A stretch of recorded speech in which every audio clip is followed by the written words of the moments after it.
अस्सलाम वालेकुम स्टूडेंट, उम्मीद करती हूँ कि आप सब खैरियत से होंगे। आज की क्लास में मैं आपके लिए लेके आई हूँ मश्क नंबर 1/2। इसका क्वेश्चन नंबर है 15। ए क्यूब माइनस बी क्यूब की कीमत मालूम करें, जबकि ए बी उन्होंने दिया हुआ है -5 और ए माइनस बी दिया हुआ है 4। ठीक है, इसको हम लोगों ने फाइंड करना है। यहाँ पे सबसे पहले क्यूब वाला फार्मूला आएगा, क्योंकि यहाँ पे क्यूब की बात हो रही है।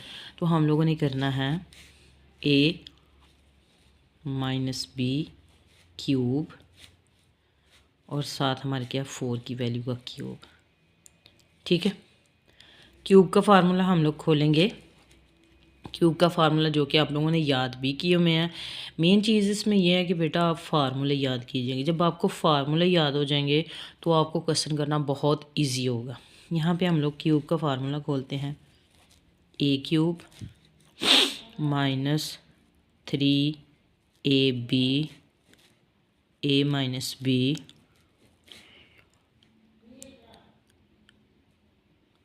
Minus b cube.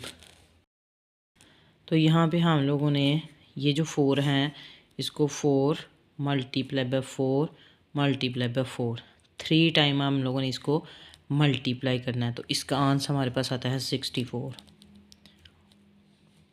ठीक है, अब ए क्यूब ऐसे ही रहेगा -3 जो है ये फार्मूले का आता है। ठीक है, ए बी उन्होंने हमें क्या दिया हुआ है -5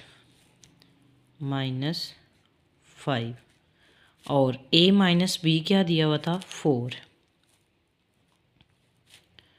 माइनस बी क्यूब 64। ए क्यूब, अब हम लोगों ने क्या करना है कि 3 को 5 के साथ मल्टीप्लाई करेंगे। 3 5 ज़ार 15 को हम लोग 4 के साथ मल्टीप्लाई करेंगे तो माइनस माइनस प्लस होता है। ठीक है, तो हमारे पास आ जाता है 60 माइनस बी क्यूब और यहाँ पे आ गया 64। अब हम लोगों ने ये जो 60 हैं ये बट्टे के उस बराबर के उस साइड पे चले जाएगा। ठीक है, जैसे कि क्यूब माइनस बी क्यूब 64। अब ये जो 60 है ये यहाँ पे क्या है प्लस का, उस साइड पे जाके माइनस का हो जाएगा, क्योंकि जो साइन होता है वो बराबर के उस साइड पे जाके चेंज हो जाता है। ठीक है, तो ए क्यूब माइनस बी क्यूब बराबर है हमारे पास 4। तो ये हमारे पास आंसर आ गया।